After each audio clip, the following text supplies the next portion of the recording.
Bien, amigos y amigas de Hablando la Verdad, vamos a conectar directamente desde los Estados Unidos con uno de los analistas internacionales que en su Mundo TV analiza la temática norteamericana, y hoy queremos saludar a Willy Lora para que nos dé su apreciación, su análisis sobre los resultados electorales en los Estados Unidos. Saludos, hermano Willy Lora. ¿Cómo te sientes? Buenos días, muy bien y un poquito cansado después de una noche bastante larga aquí en la ciudad de Washington, Estados Unidos, donde se celebró anoche las elecciones presidenciales y ya tenemos a un presidente electo, es el expresidente Trump, que se convierte en el próximo presidente de los Estados Unidos, el presidente número 47. Mira, Willy, la composición que tú proyectas sobre el Congreso en Estados Unidos, la gobernabilidad, los principales temas del presidente electo Donald Trump, felicitado hoy por el liderazgo mundial.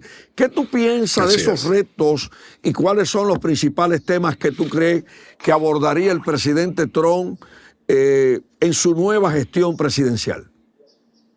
Bueno, el presidente Trump no solamente gana la Casa Blanca, sino también que el Partido Republicano tome el control del Senado de los Estados Unidos y se espera que tomen el control de lo que es la Cámara de Representantes. Entonces es una victoria en cierta manera muy amplia. Se espera también que el presidente Trump gane el voto popular en algo histórico. En los últimos 20 años un presidente republicano ganar el voto popular en los Estados Unidos, ya que se gana con el voto del colegio electoral. Pero más allá de eso, entonces, ¿cuáles son las expectativas? Las expectativas es que se le ha dado un mandato claro. El 70% de los estadounidenses decía o dice que el país iba en mala dirección o que va en mala dirección y que necesita un cambio de la política que se viene viviendo en los últimos 4 años, en el cual la inflación llegó a lugares récords, el tema de los conflictos internacionales tuvo mucho peso, el tema de la frontera sur de los Estados Unidos, el tema migratorio, esa crisis migratoria le ha hecho mucho daño al país. Entonces yo creo que había una necesidad por parte de los votantes de decir que ya era suficiente y que había que cambiar. Y yo creo que ese es el mandato y obviamente, como tú decías, los líderes internacionales ya le han dado lo han llamado para felicitarlo en su triunfo y esperemos que por lo menos las políticas de Estado que el expresidente Trump y ahora presidente electo había venido hablando se den, que son el cierre de la frontera, la seguridad por esa parte del país, traer de nuevo más empleos, quitarle las regulaciones a las empresas para que la economía pueda seguir creciendo. También había prometido el terminar con el conflicto de Ucrania y en cierta manera también lo que está pasando en el Medio Oriente. Entonces hay muchas expectativas. El expresidente tiene retos muy grandes. Va a encontrar a un país con una deuda externa de 37 trillones de dólares, algo nunca visto en la historia. Entonces creo que los retos son importantes y son grandes. El tema Trump, guerra, Rusia, Ucrania, el tema de Israel con el Líbano y otros países ahí en el Medio Oriente, pero también el tema masivo de la migración que no solamente afecta a los Estados Unidos. ¿Pudiera ser la gestión del presidente Trump un pie de amigo para que la República Dominicana pueda salir airosa con su política migratoria? Acabamos de recibir hoy, Willy, la información de que en el mes de octubre República Dominicana deportó más de 40,000 haitianos y que pudiera inclusive seguir esa línea.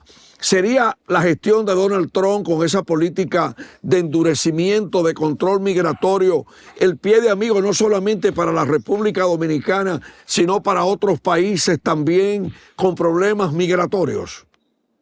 Sí, definitivamente, y eso lo hemos visto en otros países donde la inmigración ha traído problemas, en Francia, en otros países de Europa, que es el mismo España, que han tomado decisiones, e Italia, de controlar el tema migratorio.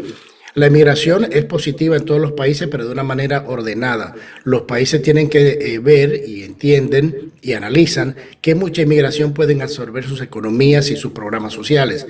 Y eso es importante aquí en Estados Unidos como lo es en República Dominicana, y creo que el presidente Abinader ha tomado la decisión correcta en tratar de hacer lo posible de que esta inmigración sea controlada hasta cierto punto, porque tiene un impacto no solamente en la economía, sino también en los programas sociales, como lo hemos visto allá en República Dominicana. Esto es lo mismo aquí en Estados Unidos. El presidente Trump, el presidente electo Trump, ahora tiene esa responsabilidad de lo que había prometido, de decir de que iba a cerrar la frontera, que iba a poner y a trabajar con una propuesta migratoria comprensiva, porque el tema es que no se puede tener una propuesta migratoria o regular la inmigración si no se controla la frontera, si no se convierte en una puerta de entra y sale. O sea, sería una política fallida, como hemos visto en otras, que si no tienen un complemento de seguridad en la frontera no pasan por el Congreso. Entonces yo creo que es parte de la política que el presidente ahora electo va a utilizar. Y como te decía hace un momento, o sea, tiene ahora control del Senado y va a tener control del Congreso. Entonces se le va a hacer mucho más fácil si trabajan con los demócratas en buscarle una salida viable a el tema de la frontera sur de los Estados Unidos.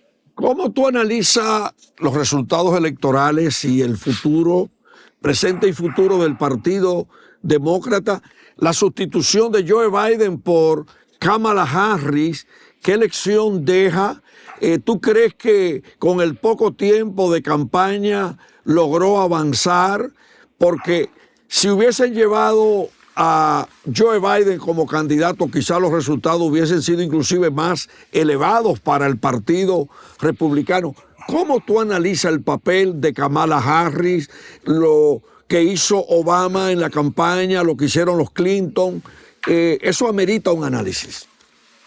Fíjate, yo creo que mucho de lo que pasó, hay un desgaste político primero. Segundo, la vicepresidenta Kamala Harris nunca fue una política popular. Entendamos de que ella antes de darle la nominación del Partido Demócrata tenía solamente un 28% de aprobación de su gestión, 10 puntos menos que el presidente Biden, que tenía un 38%, que había sido una de las más bajas en la historia para un presidente.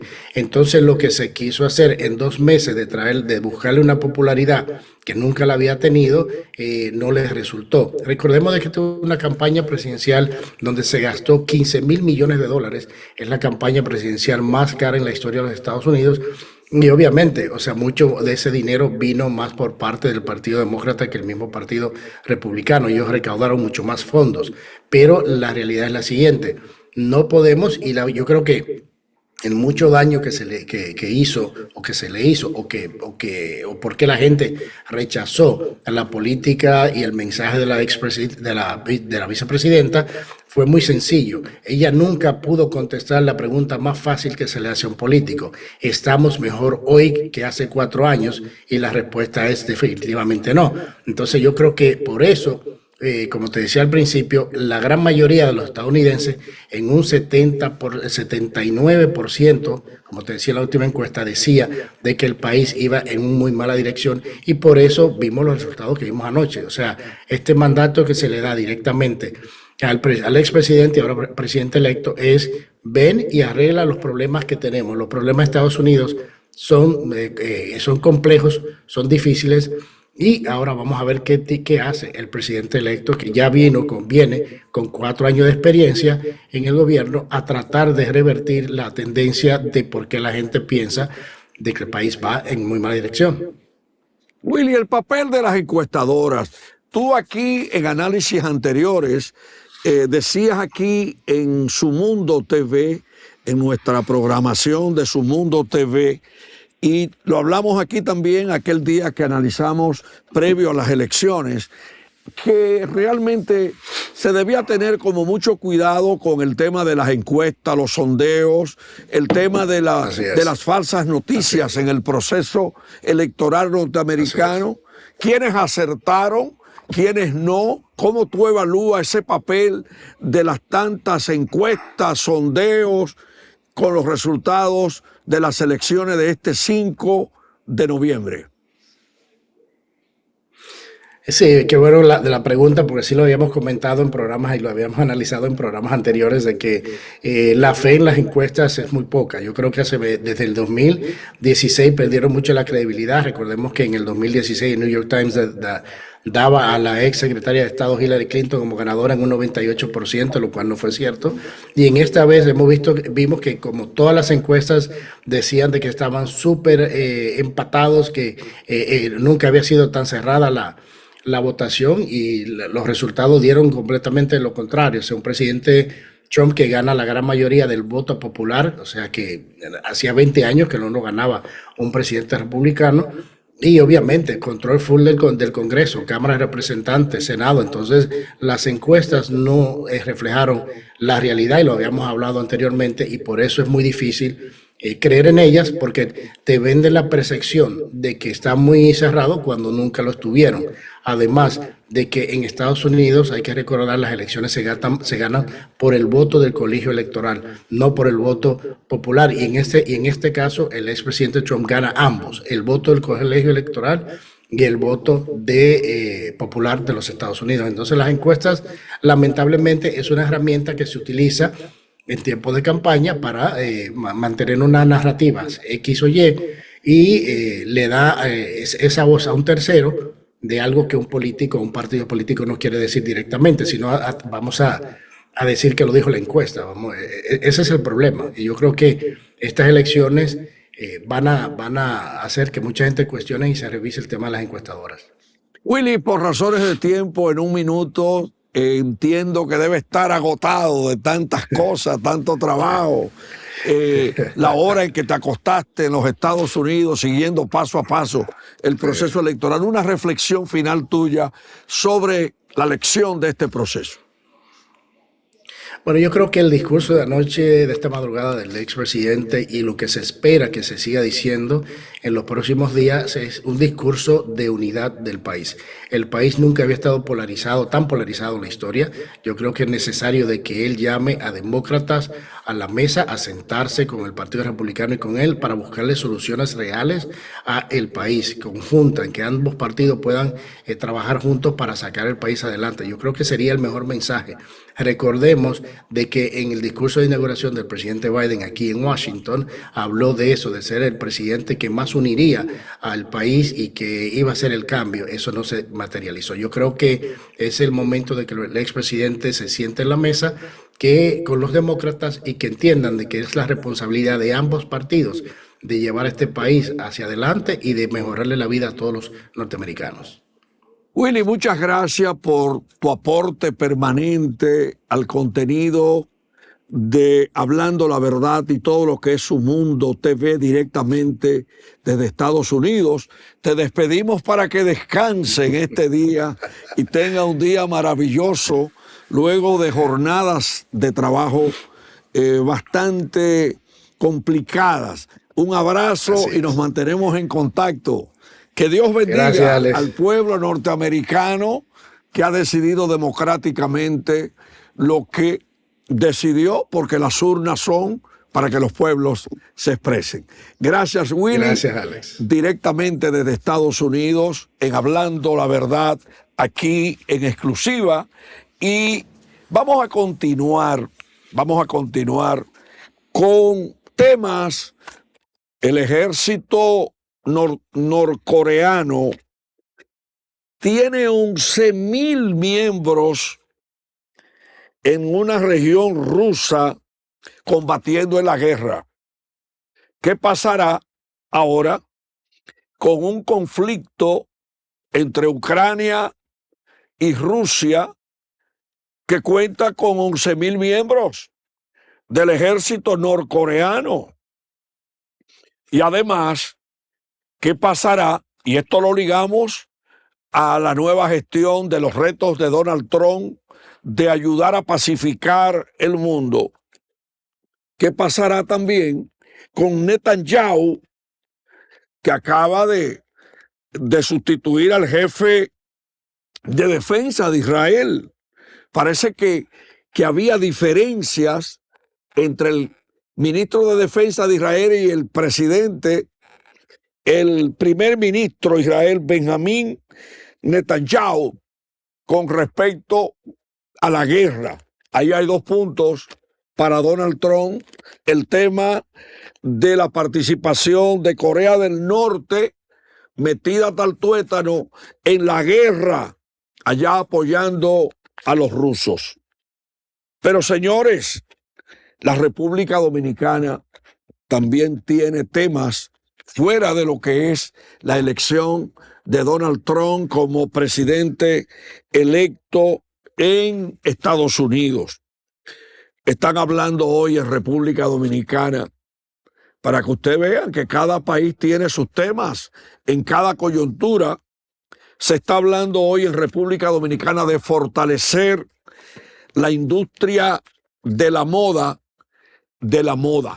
Y vamos a conectar directamente con Puerto Rico para que ustedes vean la agilidad de Hablando la Verdad con Héctor Julio Hernández para evaluar el proceso electoral directamente desde la Isla del Encanto, con esas 2 banderas que tiene Héctor Julio ahí atrás, la parte de atrás. Saludo, hermano Héctor Julio. ¿Cómo evalúa lo de Puerto Alex, Rico ayer? Saludos a ti y al mundo a través de Tu Mundo TV y Diciendo la Verdad. Pues nada, en los Estados Unidos el mapa es todo un continente rojo y aquí es azul. Y hay un hilo conductor. La ganadora aquí, la comisionada en Washington, Jennifer González Colón, es republicana y allá ha establecido un precedente histórico, el elegido presidente que por primera vez, como dijo Willy, en 20 años el partido republicano ganaba por el famoso voto electoral, pero no ganaba el voto popular, y que Donald Trump ha establecido una cátedra. Es la primera vez que un presidente retorna luego de haber perdido y logra una victoria de esa naturaleza. En Puerto Rico, el Partido Nuevo Progresista, que tiene 57 años, ha ganado la gobernación y ha desaparecido el partido que fundó Muñoz en el 1938, que un poco tenía un hermanamiento con el PRD que se fundó allá en La Habana. Y Muñoz llegó al Senado en el 40, 2 años después. En el caso de Juan Bosch llegó al poder 24 años después de ese proceso de haber desaparecido la dictadura y toda aquella cosa. Muñoz llegó inmediatamente 2 años después de fundar su partido. Pues ese partido, en las elecciones de ayer, acaba de pasar por primera vez desde el 38 a ser un tercer partido. Nunca fue un tercer partido, siempre fue la segunda o la primera fuerza del país. Y surge entonces que la independencia por primera vez logra una cantidad de votos sin precedente en la historia, con un joven abogado que se llama Juan Dalmao, que guardó el tema de la independencia. Guardaron a Rubén Berríos, que tiene 60 años presidiendo el partido independentista, no lo presentaban en sociedad, para decirle al votante: no, tú no estás votando por la independencia, ya que en Puerto Rico la independencia en sus diferentes modalidades no pasa de un 6 a un 8%. Y esta persona tiene en este momento 30%. Una votación sin precedentes, porque eliminaron el tema de la independencia. ¿Cuál es la diferencia en la votación de Jennifer González, que ganó la gobernación de Puerto Rico, frente a Juan Dalmau? Porcentajes. No, Jennifer tiene cuando se cuenten los votos que todavía están en proceso, ella terminará más o menos con un 42%, él tiene un 30%, ella se va alrededor de un 9% final, alrededor de un 9% sobre Juan Dalmau. Pero además de eso, Jennifer González logra Cámara y Senado con una ventaja extraordinaria. Así que solamente perdieron el puesto que ella deja precisamente de comisionada en Washington, donde el nieto del legendario Rafael Hernández Colón ha ganado limpiamente para ser representante en Washington. Él estudió en Washington, es un muchacho muy preparado, y el candidato de Jennifer es un abogado, lo que aquí conocen como un country lawyer, un abogado de Utuado, que no habla inglés muy bien. Y en los debates, el nieto de Hernández Colón, graduado en las mejores escuelas de los Estados Unidos, pues obviamente la gente entendió que William Villafañe no era una buena ficha, y los propios PNP votaron por el nieto de Rafael Hernández Colón. Pero fuera de eso, tiene mayoría en Cámara y Senado, la electa gobernadora. Entiendo que va a estar bastante cerca de ganar la mayoría de los municipios. Bueno, si tú tienes Cámara y Senado, a diferencia de Pierluisi, que se retira el 2 de enero, que no tenía ni Cámara ni Senado y que le colgaban todos los nombramientos, le impedían prácticamente gobernar, ella sí va a tener la oportunidad de cumplir sus promesas, como también en el caso de Donald Trump, que aparentemente ya ganaron Cámara y Senado y podrá ejecutar su programa y sus promesas.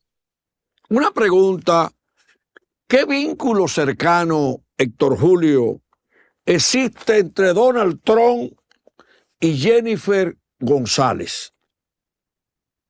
Bueno, para el primer cuatrienio, ella era la presidenta del Partido Republicano para el primer cuatrienio de Donald Trump. Ahora, ella decidió quitarse la presidencia y está una persona que fue el jefe de campaña de ella, un abogado, Ángel Cintrón. Lo cierto es que, como han demonizado tanto a Donald Trump, ella misma se alejó de Donald Trump, pero sigue siendo republicana. Donald Trump y Puerto Rico no se quieren. De hecho, no se quieren. La expresión aquella de que una isla que flota en el Atlántico llena de basura chichia, que dijo un tipo ahí en el micrófono, Donald nunca cambió, nunca se excusó, y se creó una bronca entre los puertorriqueños de acá y algunos puertorriqueños de allá contra Donald Trump. Pero ya Donald Trump es el hombre más popular del mundo, ha ganado de una manera espantosamente exitosa su campaña, y a Jennifer no le queda de otra que buscar acercarse a Donald Trump. Son del mismo partido, aunque ella no lo ha estado endosando en sus grandes campañas, porque ella le importaba mucho la percepción que tienen los puertorriqueños contra Donald Trump, y ella quiso salirse de ese aguacero. ¿Cuántas veces ha ido Donald Trump a Puerto Rico? ¿Y quién fue que lanzó en una ocasión, en una crisis, creo, de una visita a Puerto Rico, unos rollos de papel de sanitario, algo así, no recuerdo? Bueno, eso es una caricatura. Donald Trump vino luego de María, vino en 2 ocasiones, y muy cercano a María, que había grandes desastres todavía, lo llevaron a ver en el área metropolitana, visitó a Guaynabo, y había un centro como un salón de actividades, y habían guardado allí rollos de papel toalla para las personas que se estaban alojando, que habían llevado allí. Y él, como es un tipo campechano dentro de su estilo, la gente pidiéndole y aplaudiendo, él cogió los papeles de papel toalla, los rollos, y le tiró algunos a ellos. Y eso lo cogieron, lo caricaturizaron como si estaba despreciando a los puertorriqueños. No está despreciando a nadie, sencillamente lo que había, no tenía nada allí que tirarle, y le tiró esos rollos, no de papel sanitario, es papel toalla, y se ve en el video. Pero nada, esa es la política. Sí. Mira, Héctor Julio, pero con 5 millones de puertorriqueños en Estados Unidos, pero me llama la atención que Donald Trump no fue en la campaña electoral a Puerto Rico. De nuevo, no hay amores. Donald Trump ha sido acusado por los sectores de Puerto Rico como lo peor, Y cabe señalar que fue bajo el gobierno de Donald Trump que el Congreso aprobó los fondos, las grandes cantidades sin precedente en la historia, no solo de Puerto Rico, sino de todas las jurisdicciones. Es decir, aquí se aprobó más fondos que lo que se han aprobado para desastres en los 50 estados y obviamente que los territorios. Y correspondió al gobierno de Donald Trump esa lluvia de millones que llegó en un momento dado a 101.000 millones y que todavía hay 40.000 millones que no se han desembolsado. Donald Trump entró en una controversia con el gobernador demócrata Ricky Rosselló en ese momento. Y llegó un momento en que Ricky fue varias veces a Casa Blanca y se reunían y hablaban. Y cuando vino María, pues Ricky Rosselló era el gobernador. Y le preguntaron a Ricky Rosselló qué le pareció una situación de unas expresiones. Y dijo, yo le daría una bofetada. Nadie le ha dicho eso a un presidente. Y entonces se ha ido creando, quizás lo dijo de una forma hiperbólica, pero se ha ido creando, ¿verdad? Esa mala sangre. Y él, además, ¿para qué venir aquí? Si en última instancia aquí no se vota por el presidente. Aquí en todo caso se votaría por una primaria. Y recuerda que Donald Trump no tuvo primaria porque Donald Trump barrió. Entonces, ¿a qué va a venir a Puerto Rico? Los puertorriqueños del territorio no votan por el presidente de Estados Unidos. Votan en la primaria para elegir al candidato, pero no votan en las elecciones. Y los puertorriqueños, te decía en el programa anterior, no se inscriben. Son 6 millones en los Estados Unidos, no tienen todas las posiciones que debían porque realmente no se inscriben, como tampoco los dominicanos se inscriben en Puerto Rico y debían tener legisladores en Cámara y Senado y no la tienen, porque no tienen esa cultura de que el voto es importante y que para que cuente que tú no eres un número, tú tienes que votar. Mira, Héctor Julio, ¿qué 5 prioridades tiene Puerto Rico con el nuevo escenario de Donald Trump en la Casa Blanca y con todos esos miles de millones de dólares que no le han desembolsado a Puerto Rico, una isla que realmente tiene problemas eléctricos, tiene un problema con el impacto de los huracanes, del cambio climático? Hoy estaba yo leyendo aquí en República Dominicana que el cambio climático le ha costado al Estado Dominicano inversiones cercanas a los 2.000 millones de dólares. No sé allá en Puerto Rico cuánto le ha costado este problema del cambio climático, la ruta de los huracanes. Mira, por ejemplo, cómo María, el huracán María, que provocó la gran migración de Puerto Rico a territorio norteamericano, provocó el huracán María la presencia de Donald Trump en Puerto Rico, y realmente hay una deuda económica social de Estados Unidos con el pueblo puertorriqueño. Bueno, lo del cambio climático, pues ya tú sabes lo que está pasando en Europa, donde antes había, no habían tormentas, no habían tifones, los ciclones están donde no estaban, pero las prioridades en Puerto Rico, nosotros estamos en la ruta de los huracanes y eso es inevitable con o sin cambio climático. Aquí el detalle es la reconstrucción. Hay más de 5.000 proyectos públicos y privados y municipales que ya se le ha asignado fondos de FEMA, pero aquí hay un problema y es la necesidad de mano de obra diestra. Aquí los municipios declaran una subasta y no va nadie, porque los contratistas que ya tienen algún proyecto corriendo apenas tienen personal para cumplirlo y no van a la subasta, se declaran desiertas por falta de personal.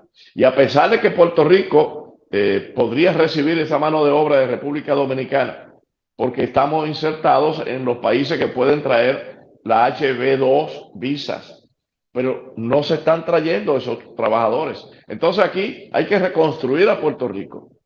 Ese es uno de los grandes retos. La permisología es una desgracia para el desarrollo económico de Puerto Rico. Esta recién electa gobernador ha dicho que va a cambiar. Y es que cada municipio tiene un librito para darte un permiso. Aquí es tan absurdo que tú vendes una panadería y la compra otro que va a vender pan y todas las cosas que se vende en una panadería y te exigen papeles y hasta 6 meses y tiene hasta que pagar a un gestor para que tú sigas operando una panadería. Son cosas que llegan a lo absurdo.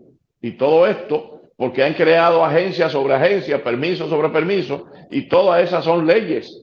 Hasta que tú no rompas ese nudo gordiano que hay ahí para que se haga negocios, que Puerto Rico esté abierto a negocios. Bueno, y también obviamente los recursos humanos, eso no sabemos de dónde lo vamos a traer. Pero eso afecta, esa falta de recursos humanos, afecta el proceso productivo, las exportaciones de Puerto Rico. No sé, por ejemplo, cómo anda la recolección de café allá. Dominicanos han ido a Puerto Rico a recolectar café puertorriqueño. No sé cómo anda la industria del ron. Recuerdo una famosa marca del ron Barrilito allá en Puerto Rico. No sé cómo anda la gastronomía con la alcapurria. No sé cómo están los restaurantes. No sé cómo está impactando la crisis eléctrica en un importante sector de Puerto Rico. Esos son temas para la agenda. Bueno, hay un compromiso de la gobernadora electa de que va a cambiar el operador de Luma, pero eso es un proceso. Luma no fue traída por el gobierno de Puerto Rico. A Luma la trajo el gobierno federal, que ha dado el dinero para rehabilitar el sistema eléctrico. Y ellos decidieron que tendría que ser una empresa norteamericana y no la autoridad local, que por años manejó durante toda la vida a la Autoridad de Energía Eléctrica, y siendo un oligopolio del Estado, la quebraron con cheques y nóminas y buenos sueldos. Al quebrarla, entonces el gobierno federal dice: yo voy a dar los 12,000 millones para rehabilitarla, pero tiene que haber un contratista independiente. Vino Luma, cuyo capital supuestamente es canadiense, y Luma no ha dado pie con bola, y entonces hay dos empresas. Genera es la que genera la energía en plantas antiguas y plantas obsoletas de los años 60. Y Luma es la que la transmite y cobra el servicio. Si Luma se va, como de hecho ella tiene el compromiso de sacar a Luma, eso toma 1 año, 2 años, lo que sea, pues ahí empezaría un proceso. Pero además, la conversión del sistema de quemar petróleo o bunkers, sí, por una alternativa. Ya Puerto Rico tiene más de 120,000 hogares y empresas que tienen su propia energía a través del sistema alterno de las planchas solares. Pero todavía hay un serio problema en la generación. Y entonces Luma dice: yo no puedo llevar la energía que Genera no me produce. Y Genera dice: yo no puedo producir la energía que las plantas están obsoletas. Y es un mea culpa continuo hacia allá y hacia acá. No deja de ser un problema. Pero debo decirte que hacen falta 17,000 personas para trabajar en los restaurantes. Hubo restaurantes que empezaron a dar servicio Servicarro durante la crisis de la pandemia, y no han abierto para el público porque no tienen personal. Solamente pueden dar servicio a través del Servicarro. La industria gastronómica tiene un déficit de personal enorme, además de la construcción. ¿Qué vamos a hacer? Tenemos derecho a la visa H-2, pero no llegan. Bien, Héctor Julio, quiero que emita un mensaje final breve sobre lo que le viene a Puerto Rico con las nuevas autoridades. Antes que todo, yo siempre le he dicho, y este es mi proceso electoral que he cubierto desde el 72, tengo 52 años cubriendo elecciones. Y yo siempre le digo a la gente, en mi programa de radio, tuve al pastor Matías el pasado sábado, pidiéndole a la gente que recordaran que el miércoles llegaría, y que el miércoles debe ser un día de reconciliación porque ya la gente votó ya el voto está contado y ahora tienen que unirse las voluntades de los que perdieron o no ganaron y de los que ganaron para echar adelante lo que es más importante, es la sociedad puertorriqueña. Los dominicanos, a ellos les pido que sigan uniéndose a proyectos políticos, como hubo un apoyo al alcalde de San Juan. Dominicanos por primera vez grabaron anuncios de televisión, de radio, los líderes apoyando al alcalde, y aquí estamos, echando la pelea al pie de la ceiba, al pie del cañón, como se dice, para que todos aportemos a un mejor Puerto Rico en esta tercera parte del siglo XXI. Muchas gracias, Héctor Julio Hernández, directamente en vivo para Hablando la Verdad y el periódico Primicias desde Puerto Rico. Seguimos en contacto, hermano, analizando los temas. Que Dios te bendiga y al pueblo puertorriqueño. Y hoy transmitimos con Willy Lora directamente desde Estados Unidos y también con Héctor Julio Hernández. Déjame felicitar a los dominicanos en su 180 aniversario de la primera Constitución de San Cristóbal. Bueno, pues ahí está tu mensaje. Lo que hay que cumplir la Constitución Dominicana permanentemente para fortalecer el Estado de Derecho. Gracias, Héctor Julio. Y seguimos mañana Hablando la Verdad desde Su Mundo TV, República Dominicana para el globo terráqueo. Hasta mañana.